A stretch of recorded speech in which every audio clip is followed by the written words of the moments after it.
இந்த பாலியின்ஸ் derivative drugs வந்து என்ன பண்ணும் அப்படின்னு பார்த்தீங்கன்னா, பாக்டீரியாவோட செல் மெம்பரேன்ல இருக்க எர்கோஸ்டெரால் அந்த இடத்துல போய் டைட் பாண்ட் வந்து கிரியேட் ஆகும்.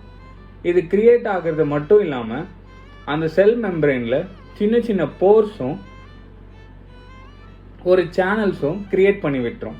இது கிரியேட் பண்ணுறதுனால இந்த செல் பர்மியபிலிட்டி அப்படின்ற ஃபீச்சர் வந்து ரொம்ப அதிகமாகி ஈஸியாக இருக்கும்.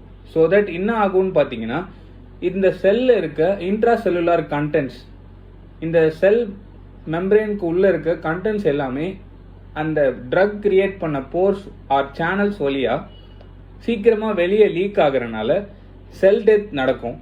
ஸோ தட் அந்த பாக்டீரியாவோட ஆக்ஷனும் அந்த பாக்டீரியாவோட டெத்தும் காஸ் ஆகும். So it leads to an fungicidal action.